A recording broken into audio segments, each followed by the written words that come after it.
The Hard Rock Empire is on the air. We are back after a little bit of a break, but happy to be back with you once again for a chance to take a look at the best hard rock and heavy metal for a given date. The given date in question today is February the 13th, and coming to you at a special time, 2 p.m. Eastern on a Saturday, so very EU-friendly today. And since we talk about a lot of European bands, that's maybe a good thing. So welcome if you are joining us from Europe at a more normal time for you than typically in the middle of the night. I'm Matt in the studio. Great to have you along with us. We'll be going through the music of February the 13th today, and then starting next week, we'll be back on our regular schedule, so make sure you tune into that, although we'll talk more about that in just a moment because obviously we've got time change coming up here in the U.S. coming up tomorrow, so that may impact when you can hear the Hard Rock Empire live. Joining me in studio, as always, is Mike. Mike, how's it going? It's going. I can talk again. I'm not dying or just otherwise unable to function, so pretty excited about that. We don't talk a lot about news anymore necessarily on the podcast, but there were a couple things I noticed that I thought were interesting to bring up real quick. Yeah. We talked about months ago the idea of Metallica doing the Sphere in Vegas. Oh, sorry, that just auto-played. That was cool. That was frightening. YouTube, you just never know what you're going to get. Like, not only has Metallica signed on to do shows at the Sphere, but they're adding dates. So they're now up to 20 shows between October of 2026 and March 2027. So I thought that was pretty interesting. Yeah. Other one is that, Sebastian Bach finally found a band to play with. Okay. He's going to be replacing the recently retired Dee Snider on some Twisted Sister shows coming up. Not a full-time gig, just some concerts. But, it's good to see him playing with somebody. Yeah, absolutely. And, not surprised about the Sphere announcement. I feel like almost everything that goes into that venue starts off as a more limited run, and because it's just, one, in high demand, and two, just kind of a cool experience that everybody kind of adds to it, so not a surprise there.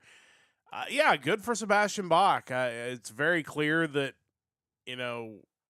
he and Skid Row are just not going to get back together, and I think everybody's just kind of come to terms with that, and including both parties. I don't think there's really any hope for that. So, him singing with Twisted Sister, I'm sure is going to be a lot of fun. Obviously, Dee Snider has a very unique voice as well, so it'd be kind of interesting to hear his take on some of their hit songs, but good for him and good for Twisted Sister that obviously the band still wants to get out there and continue to tour, and this is kind of a good way to be able to do that and have – you're not trying to hire some young guy like you're going to make this a long-term thing. Like, it's clearly a case where you're just doing it for a little while. It's not a bad thing to get Sebastian Bach as your understudy. Like, that I could live with that. Yeah. I do got a question, though, like, totally unrelated to this, kind of. Is Twisted Sister the best, like, hard rock cameo in a movie of all time? It's certainly up there for their sure. Appearance in Pee-wee's Big Adventure. I mean, I don't know if it gets any better than that. Well, and to me, like, that was really where I really kind of started getting into their music, because I feel like the only things you really ever heard on normal radio were songs like "We're Not Gonna Take It," like "I Want to Rock." Yeah, "I Want to Rock." Like, it was the very biggest hits, and it really wasn't like the deep cut stuff. But like, "Burnin' Hell's a great song. It's a great song, and I think that's when you start saying, "Oh, these guys are more than a gimmick. Yeah. These guys actually can go." And I think that was such a huge and I'm sure I have read before the story of how they ended up in that movie, but it's been a while, but I've read it as well. Yeah, but it's just, I mean, really cool and so out of place for just maybe it isn't because of the chaos of the movie itself, but it's just not something you expect to see when they're running through the studio, and here they are filming the music video for this song, and so great.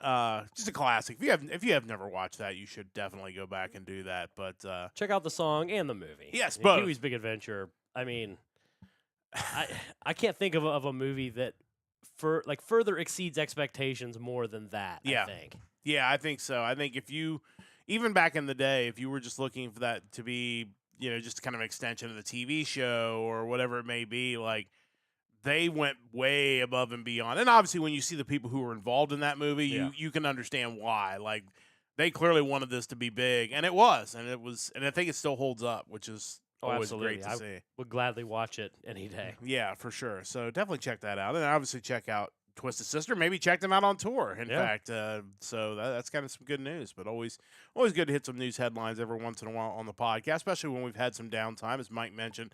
I've been working through some illness here, but the good news is about this podcast is it's our own podcast, so we can take some time if we need to, and we can also kind of kick it into overdrive if we need to catch up, and we'll be doing that over the next few weeks. So the best advice I can give you is to join the Discord, and I will be posting that link as I mention that now, because that's a good way to know when we're going to have bonus episodes, or if we're going to have episodes that maybe are at a different time like this one is, just with my crazy schedule this weekend and some things getting shuffled around.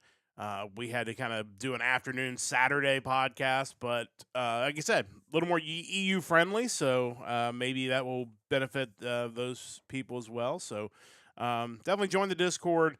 It's a great way to just kind of stay a part of the community and also find out exactly what's going on with the Hard Rock Empire. So definitely encourage you to check that out. Again, before we get into the music of February the 13th, a couple of reminders. Number one, we'll be back at our regular time next week, 7 o'clock Eastern. No show tomorrow night. I'll be in Indianapolis for the Horizon League tournament for the next couple of days. But we'll be back again next Sunday at 7. Now, the time changes in the United States tomorrow. We move forward 1 hour. So if you're listening to us outside of the U.S., your time you hear the Hard Rock Empire, if you join us live, may shift by an hour. So check local listings. The graphic you see on the screen on Twitch and on YouTube is updated post-time change. So if you compare your time to GMT, back it up to 2300 on Sunday. If you are JST in Japan, 8 o'clock in the morning on Monday. If you're anywhere else, you can kind of use those time zones to kind of base off of. Obviously, 7 o'clock Eastern time won't change, but it'll be daylight saving time starting tomorrow, which to me is kind of that sign. I mean, as if the 82-degree weather we had yesterday wasn't a sign that spring is almost here, and I'm so excited for that. This winter's just been absolutely brutal. There's no other way to put it. Like, I haven't spoken to anyone who hasn't been sick at some point over the last, month and a half. Yeah, and I think it's just the combination of there have been bugs going around, obviously, but also just the crazy weather we've had. It's been bitterly cold and tons of snow, and then the snow's gone in a week, and it's 82 degrees, and we're going to dip back down again. It's flooding. Yeah, I've seen a ton of that around. So hopefully the weather wherever you are is not as maybe turbulent as it has been here, but so that's just kind of where we're at right now. But again, our normal time. If you're on East Coast US, 7 o'clock Eastern, that won't change. But if you're elsewhere in the country, if you're in parts of the country that don't observe daylight saving time, like in Arizona, your time's going to be different starting next week. So just be wary of that. We'll give you the times on the screen to kind of work off of, and hopefully you'll find us. And of course, if you're watching on the VOD, and it's just not going to impact you at all other than when the VOD gets uploaded, so no worries about that. So that covers kind of all the administrative tasks that we need to cover. So that means it's time to get to the music. So as we do each and every week, Mike will go through and put together a playlist of the music for a given week. The given week in question this time is February the 13th, and he will curate that playlist to really the best of the best stuff that's out there.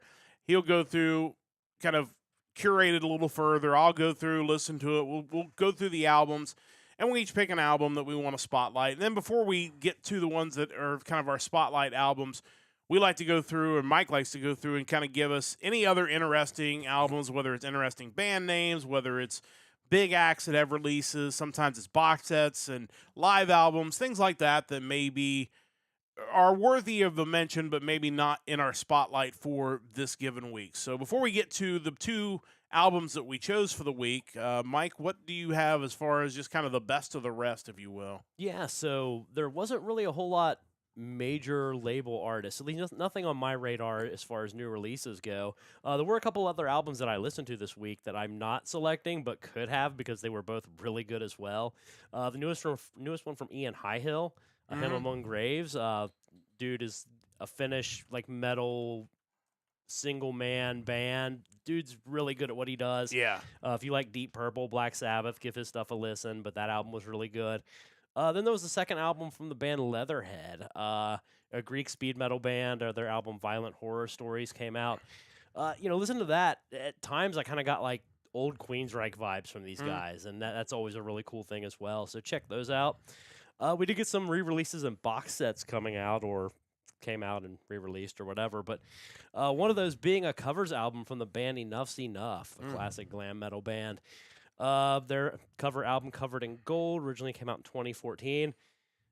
I would tell people to check this out, if only because the track list is so interesting. I think any metal fan or any music fan at times thinks, hey, if I was going to do a cover album, what songs would I want to include? Like, what would I want to recreate? And these guys are kind of all over the place. You got things from like Queen, Stone Cold Crazy, The Cult, She Sells Sanctuary, Nirvana's All Apologies, Prince's When Doves Cry, Billy Squires' The Stroke, David Lee Roth's Yankee Rose, which is a legendary song, both for the song and just the spoken word parts that David Lee Roth has always been so good for. But just a really cool covers album. Definitely check it out. Then another one, a band that they've never really been on my radar despite being around since 1994. I'm not a big garage rock guy necessarily. Their album also could have made the list of the best names of the week. It's the newest compilation from the band The Helicopters, Cream of the Crap Volume 3, another collection of rarities and unreleased material. Again, not a subgenre that I'm super keen into, but what I heard of it was actually pretty good. Interesting. They're not a band I'm real familiar with, so I'd have to maybe check them out. And I know garage rock isn't really somewhere that I'm paying a lot of attention to, but it was solid. Moving on to the best names of the week, we had a split EP by two bands, which we see that from time to time. The split EP is called From Horrid to Worst, and the bands included are Force-Fed Horsehead and Shaving the Werewolf. I was a little disappointed, but not surprised that Force-Fed Horsehead wasn't better. It also is weird to me that I have so much trouble saying that without saying force-fed horse shit. I don't know why, but that's just where vocally I just want to. To me, that's what the name should be, and it's not, and it's confusing. But yeah, not necessarily my cup of tea, but great names. Yeah. Kind of after that, we had a new one from the band Slaughter Day, which I'm always a fan of coming up with fun interpretations of days of the week. The newest album, Dread Emperor. But yeah, Force-Fed Horsehead and Shaving the Werewolf. I mean, that is, like, you couldn't come up with fake bands with better names like that. Yeah, like, those are both great. Very good. Good stuff for sure. And Cream of the Crap, certainly, as you mentioned. Honorable mention there, but also, a solid release, so it kind of earns its own spot in its own space. So, definitely check those out. And again, check out the playlist. Mike has a bunch of that stuff on there, and you can find some stuff. And honestly, there wasn't a ton of great stuff this week as far as like the overall size of the playlist, but I thought the stuff that was on there was really strong. So percentage-wise, I felt like the batting average was very high for the stuff that was on the list. So I think as you go through there, you're really going to enjoy it. But of course, we can only pick two. So it's time to get into our two picks, and we already heard a preview of one when YouTube decided to just go ahead and start auto-playing it for some reason that I'll never understand. But let's get into it. Mike, what do you have for your pick for this week? Yeah, so there were several that I really liked this week. Your pick was really good. Mine was good. And the two that I mentioned earlier could have easily been my picks. But I am going to Spain for a power metal band, their second full-length album. The band in question is Unchosen Ones, and their newest album is Divine Power Flowing. Yeah, this was another one, and again, that probably led to why this thing auto-played, is it's another one that's not on YouTube Music, and I don't know if that's a growing trend. It's not the first time that's happened in the last maybe month or so where an album wasn't on there, and not a case of it being the release date being moved or anything like that. It just wasn't. So, but they do have a Bandcamp. You can find it there, and it's definitely worth checking out because what I've heard of it so far is really good. Exactly. I would definitely check out the Bandcamp.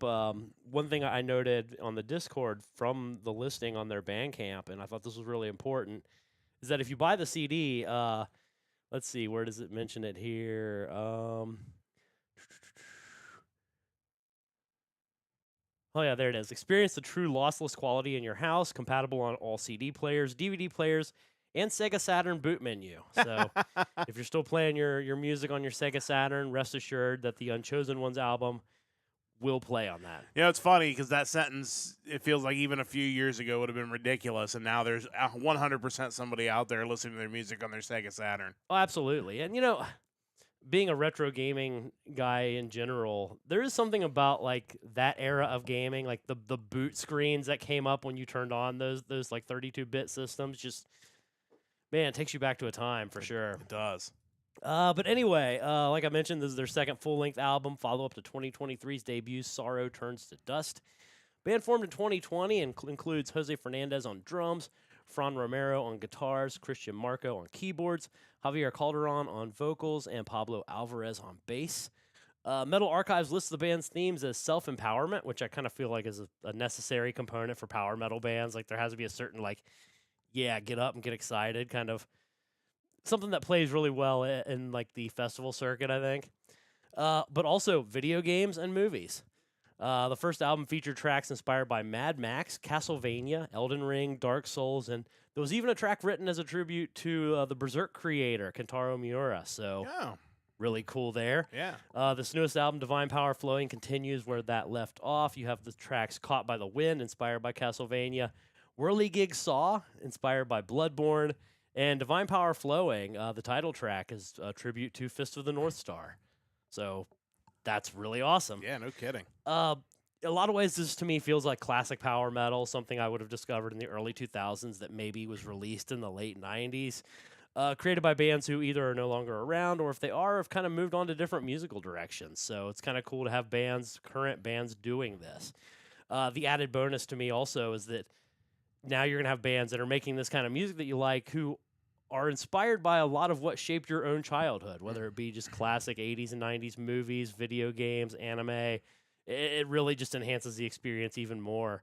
Where did my track list go here? Okay, there we go. Whew, man, putting my notes together was a mess this week, apparently. This week had a lot of really good albums. This one definitely scratched an itch that I didn't even know I had, but it really worked out. Standout tracks include Idols and Kings, Curse Without a Cause, Divine Power Flowing, Midnight Mass, and the track that I figured we could listen to today, the song Caught by the Wind. Yeah, let's check these guys out. Again, really good stuff from them. And this new album is the Unchosen Ones from Divine Power Flowing. And this is the track Caught by the Wind from their official video that did play a little bit earlier. Let's listen to it a little bit more in full now.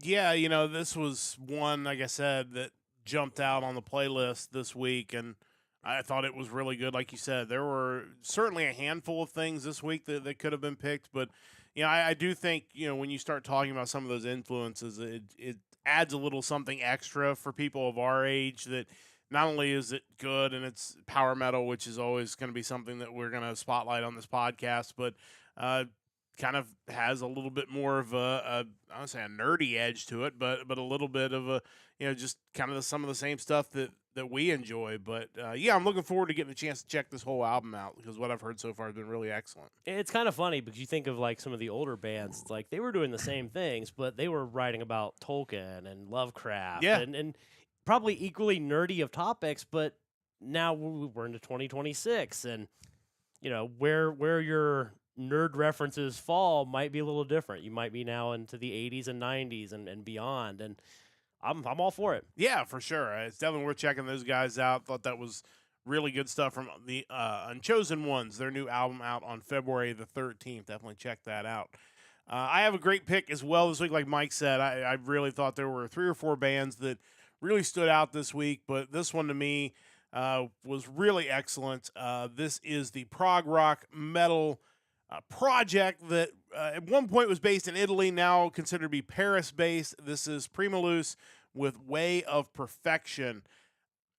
You know, prog rock / prog metal, I'm a fan for sure, but it's gotta be done the right way for me to get into it for this podcast because it's typically going to be longer songs and longer albums. These guys really knocked it out of the park. Of course, led by multi-instrumentalist Stefano Primaluce. It was originally founded with Andrea Rocky and Marco Adami. Marco Adami still, I believe, with the band along with Rocky, so all three of them still there. Primaluce handles rhythm guitars, keyboards, backing vocals, and programming. Rocky is lead and acoustic guitars. Adami is bass. Michelle Avila on drums, and Falco, not the Falco, I don't think, but Falco on vocals. Discog said they were formed in 1993. Their Bandcamp page, I think, said late 90s, so sometime in the 90s for sure. From their Bandcamp, and again, because it's prog, I like to read the descriptions because they're always sometimes as interesting as the music. Way of Perfection is a journey through motion, contrast, and transformation, blending progressive rock and metal with melodic intensity and cinematic atmospheres. This album explores the tension between discipline and instinct, control and release, precision and emotion. Written as a cohesive work rather than a collection of songs, Way of Perfection unfolds gradually, moving from powerful riffs and complex arrangements to more introspective and evocative moments. Melody plays a central role throughout, guiding the listener across shifting dynamics, intricate rhythms, and expansive soundscapes. A lot of that is probably way over my head for a music fan. And, when you listen to these guys, I think it's hard not to compare these types of bands with Dream Theater. They're kind of the mainstream standard for what you consider progressive rock, progressive metal to be. I think there's maybe a little bit more in the way of the melodic side. Maybe if there's a spectrum of progressive, I think it's maybe a little bit more progressive rock than progressive metal. But there are definitely some metal elements there, so it kind of walks that line. Either way, this is really good. And, like I said at the beginning, when I see these albums come up, because we get a lot of progressive rock bands, and I look and it's 12 tracks and it's an hour and 15 minutes long or whatever it is, it had better be really good because I will tend to get bored with it even if I like it. These guys found a way to make every song interesting, and even if they were 6, 7, 8 minutes long, they didn't drift down a path and lose you at some point during the song. And I think that really speaks a lot to the quality of this album, because that's an accomplishment, that you can do all the things that make progressive bands amazing and yet not bore the listener who's even a fan of your work. And I think they have done an outstanding job with this. So if you're a prog rock, prog metal fan, I think this absolutely should be on your list to pick up this year because it is really good. Standout tracks include Back Into the Blue, Running Out of Yesterday, Stand in My Name, and the song we're going to listen to on the podcast is The Wind Remains. Check these guys out. This is Primaluce with Way of Perfection. This is the opening track off of this album, and is The Wind Remains. Let's listen to a little bit more of that now. I sense a shift within the unrest, where the wind remains. I'm learning how to loosen no chains. What wants to find the shape of me falls open in the brighter breeze. The road ahead no longer fades. I walk where the wind remains.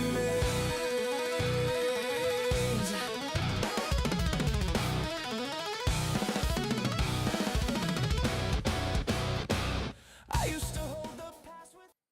I had to pick that one because of that little segment right after the was great. chorus. Just in case you had any doubts on whether this was progressive rock / metal or not, that should answer them. But like I said, I think the vocals really stand out here. And obviously all the stuff that's going on in the background is amazing as well. You get the great prog stuff, but I think the vocals just take it to another level over the average prog band. And this is really fantastic stuff. Mike, your thoughts on these guys? I think in a lot of ways it's kind of what James LaBrie did for Dream Theater when he jumped in. Is like he gave you that this could be a top tier melodic rock vocalist, and he's singing with a progressive metal band. Yeah. And to me, kind of going back to the Dream Theater thing, to me they were the first band I heard that a Metallica fan could enjoy progressive music. Like, Yeah. there was that accessibility where it's like if you like this already, this is just kind of a not too far off from that. Like it's still got a lot of the metal sensibility, and I think that's what these guys do really well. It's like if you like melodic rock, like you'll still like this. The musicianship might blow you away at times, but it's never at the expense of the songs. Yeah, 100%. I think there are prog bands out there who get so wrapped up in being progressive that they forget that you're supposed to write songs that are fun and interesting and bring the listener in. I mean, obviously you have the At right. the very least, you can't be surprised when you don't, when you're not striving for that. You Right. know? So clearly that was an effort here, and I think they knocked it out of the park. So definitely check out Primaluce. I thought that was just an outstanding album this week. If you're listening on Twitch, we have to take a quick ad break, 90 seconds. If you're not subscribed, of course, you can subscribe with your Twitch Prime once a month for free, or your Amazon Prime through Twitch once a month for free. Or you can just hang through the ads. That would do us a huge favor by watching the ads. And we'll be back in 90 seconds. You're not going to miss any content. We're going to come back on the other side of the break with The Vault, where Mike and I will talk about a couple of classic albums you should check out. And if you're listening on YouTube, well, you're not going to get any ads, so you're going to join us for whatever we ramble about during the upcoming 90-second break. So stay with us for that. And the ads are preparing to run, and they are underway on Twitch. If you're still with us, welcome. We're glad to be back. It's been a tough couple of weeks just trying to get through everything. Mike has been through the ringer for sure. And I feel for anybody else who's had to go through some of the stuff that Mike's had to go through over the last couple of weeks. And so we're glad to be back. And like I said, we'll get caught up on all the stuff. The good news is we were kind of a week ahead of where we spent most of last year. So, like, it won't take very much time to get caught up. Oh, so, for sure. And we'll be back with you next week, Sunday night. February the 20th will be the music we'll be checking out next week. So looking forward to hopefully be another good week in music. I was thinking that when we got to February that, hey, we're going to have these big lists of releases. And then the 6th had a pretty large list. And then the 13th was like, maybe not so much. So hopefully the 20th will be a little bit heavier than the 13th, and we'll see if there's some good stuff in there. Yeah, so on the 20th, we started with 84 That's albums that got whittled down to, where's my column that I used to filter? There it is, way over there. I don't have my cool mouse with me. That has the horizontal scrolling. Get rid of blanks. That was narrowed down to 28. Okay. So a little bit bigger list, I think, overall. Also, I saw that Temple Balls album apparently actually came out on the 20th and not the 13th. Oh, it was okay. on my playlist for both weeks, but whatever. All right, yeah, that's fine. So, and seems like that's another thing that's a little more common is these albums kind of shifting around a week or two here and there just for whatever reason. So if you're on Twitch, welcome back. We appreciate you sitting through the ads for us. Again, we are talking about the music of February the 13th this week, and we have done that. We've talked about that music. It's time to get to the vault where Mike and I, we talk about a classic album you need to check out. And Mike's running through a couple different gimmicks. He's going through Sonic Temple bands every other week. He did that in the last episode we had. You're welcome to go back and check that out. But in the every other week, he's going back to 1969, started a couple weeks ago, checking out some classic albums. And, you know, we're off to a really good start. And I think I'm really interested in this week's album because this is a band that, admittedly, it's another one of those bands that I see as a greatest hits album band, and I don't really know a lot of their classic albums, so I would definitely like to get more into it. But what do you have for us this week on the Vault? Yeah, I think something really cool about going with this Vault gimmick is it kind of gives you that history lesson aspect of it. You know, I love hard rock and metal, so any chance I have to maybe revisit something that was historically significant in the evolution of heavy music, I think that's a really cool thing to do. And man, when you're talking early 70s, there's plenty of that. Like there's any number of albums you can pick that were super influential or even just for the band themselves, kind of like watershed moments or whatever. 1970 had a lot going for it. Just in debuts alone, you had Black Sabbath, you had Uriah Heep, Supertramp, Focus, UFO, Emerson, Lake and Palmer.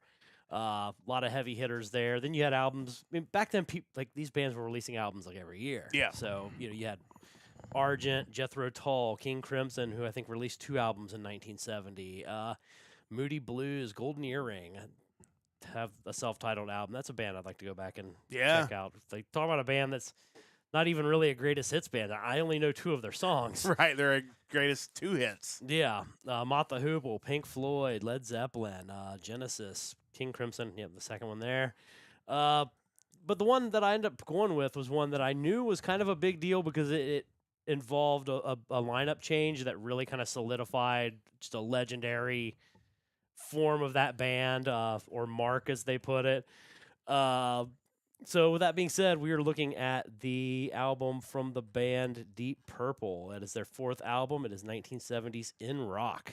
Yeah, classic album cover. I think that's another one of the things that this era brought you when, and you appreciate that stuff even more because they didn't have AI in 1970. Yeah. Like, some artists put this together in some form or fashion, so it really gives you an additional appreciation. Now I could create that same cover on an AI with our Hard Rock Empire cast and do it in like 5 minutes, but it's not the same. No, it is not. It's not the same.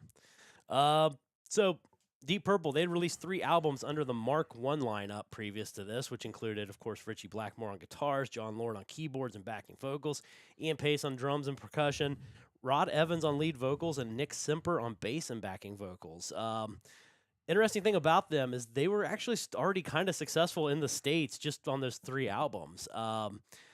The article kind of suggests that the band lacked a clear direction. Up to that point, a lot of their material was like psychedelic rock that was centered around Blackmore's riffing, classical infused tracks by John Lord, who just legendary keyboardist, and then cover songs. Like, you look at some, they've covered Beatles songs. The song Hush, they covered that. I can't remember who it was that wrote that, but just songs that you wouldn't equate to Deep Purple in a historical context by any means. Blackmore, Lord, and Pace decided they wanted a more hard rock sound. Blackmore apparently wanted to give a go at being really heavy after hearing Led Zeppelin's first album. They were referred to a band called Episode 6, which featured Ian Gillan on vocals and Roger Glover on bass.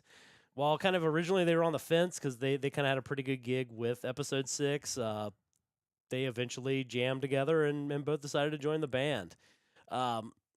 We talk about Black Sabbath, Van Halen, Iron Maiden as far as bands that had like huge lead singer changes. I kind of think Deep Purple's goes under the radar multiple times when you consider how many marks the band had and just legendary vocalists. But I would say that the switch from Rod Evans to Ian Gillan is highly underrated. For sure. So getting into this album, you kind of get this crazy guitar chaos to start the opening track, Speed King. But after you get through that, you immediately kind of hear the difference with Gillan, like, as far as the vocalist goes. Like, this is a guy that is clearly a hard rock vocalist, and it makes a lot of difference. Track 2, Bloodsucker, is another example of that. Then you get to Child in Time, which is over 10 minutes long, reminding everyone that Deep Purple does have prog chops and crazy musicianship. You then have another longer composition, Flight of the Rat. Seems like a lot of bands of this era had a tendency to get a little jammy in the middle of songs where you're kind of like, okay, I get it, you're playing. Like, I don't know if you really need a drum solo in the middle of this. I don't know if that serves any purpose. And I don't know if that was just to try to capture like a sense of like improvisation, like you were listening to a live experience, like, oh, they're just rocking out. That's what they do, and that's what happens. But it tends to happen a lot. And, I kind of feel like the track after Into the Fire, it accomplished in 3.5 minutes just as much as what Flight of the Rat did in 8 minutes. So that's just my opinion, but, it's all good. When I think of this Deep Purple lineup, I think of 1972's Machine Head, tracks like Highway Star, maybe on a Leo, Smoke on the Water, Space Truck, and listening to In Rock kind of felt like a band that was working on trying to get to that point. Like, they're still kind of in that transition phase, but you could definitely hear kind of the beginnings of what would be just a hard rock powerhouse. Overall, the album's certainly worth a listen, both for the songs and just the historical significance of it. I also wish, and I knew that they used the naming convention, the Mark I, Mark II, Mark III for their lineups, and if you go to Wikipedia, like, they're up to Mark VIII, I think now. I wish every band would do that just for their lineup changes to see how high they could like rack up their mark score, like Megadeth Mark 26 or something like that. Standout tracks on the album include Speed King, Bloodsucker, Child in Time, Living Wreck, Hard Loving Man. Really cool history lesson, I guess, but worth listening to. Yeah, it's again, they're a band that I really would like to go back and check out more of their catalog. I definitely know that I don't know as much about them as I would like. I know the big hits, but as far as getting into the deep stuff, I definitely don't have that. But I've always appreciated what they've done, and I would imagine going through their catalog would be a lot of fun, especially this transition period, the beginning, moving into Mark II. So definitely worth checking out. We'll dive into the year 1971 in a couple of weeks when we continue on with this. So looking forward to that as you continue through the 70s. It is time for me to get to the vault, and we are wrapping up my run through the Frontiers bands. We are on to the letter Y. We have 1 more week with the letter Y, and then next week we will get to the letter Z, and there's only one Frontiers band with the letter Z, and that is the band Zion, who I know nothing about at the moment, but I will know something about by the time we get to next Sunday. But this week we are getting into a supergroup. This is an American rock supergroup composed of former members of Yes and Toto, and they have come up with the name Yoso, and this is their one and only album, Elements. Wikipedia just kind of describes the story the best because it's a little convoluted. It was formed by members of Yes, Tony Kaye and Billy Sherwood, and Toto, Bobby Kimball. It was a spinoff from the group Circa, which actually still exists. They're still out there. The plan was that Kimball and Circa were going to play a tour together in Italy in early 2009. Of course, it was in Italy. That's probably how they ended up with Frontiers. This tour was canceled, but they decided to form a new band under the name AKA, and it was later changed to Yoso. I don't know which of those. AKA feels like one that's probably already been taken, but Sure. was Shelley busy with other projects. He was replaced by Lou Molino III, who previously worked with Sherwood and former Yes guitarist Trevor Rabin. Album was recorded in 2009. They played 3 Mexican dates in October 2009. They made some more lineup changes and then had some shows in 2010.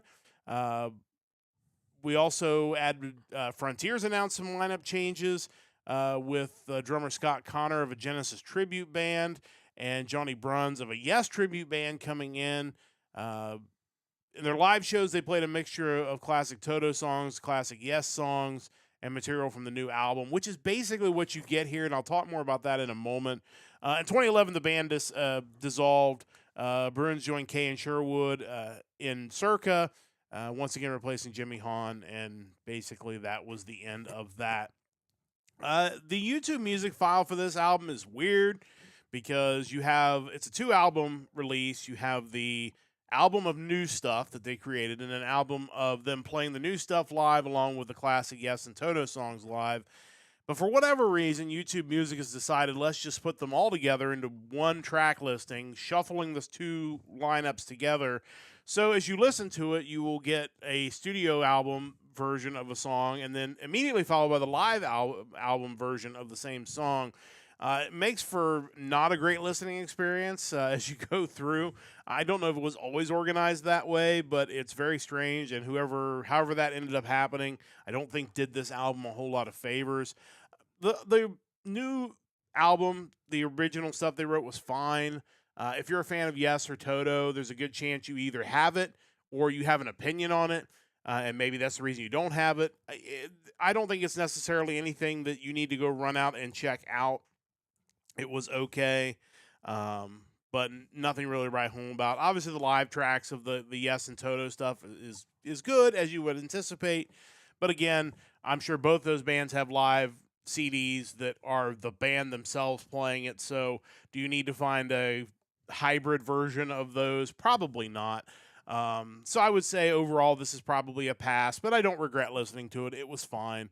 And the live covers are probably where you want to focus in your efforts if you are going to check it out. The standout tracks on the original stuff include Yoso, Path to Your Heart, Walk Away, and Close the Curtain. Again, completely fine. These guys are all talented. They're going to put together decent music.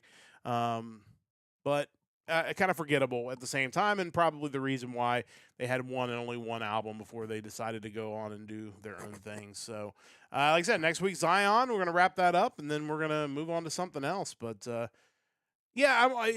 the Frontiers thing is always interesting to me because we talk about it a lot. They put these bands together, and sometimes it works out and they make really cool stuff, and sometimes it's maybe not so much. But just interesting stuff from Frontiers. It really kind of makes you want a glimpse inside the process of creating some of these albums. Like, Yeah. how many times did they put together these super groups or ensemble castings? And early on, it's like, man, we don't really work that well together. Like, Yeah. that has to happen every now and then. Yeah, and that kind of feels like what we have here. And I mean, not that these songs are bad, but like there's none of that album that is like I've got to listen to this. Like there have been some Frontiers super groups that I thought, man, this is really great. This was kind of like, it was a thing that happened. So, you know, I've certainly gotten a chance to listen to a lot of great albums going through this Frontiers vault, and hopefully we'll get one more next week with Zion. I have, like I said, have no idea what to expect, but we'll see how that works out. But that is going to wrap things up for this edition of the Hard Rock Empire, which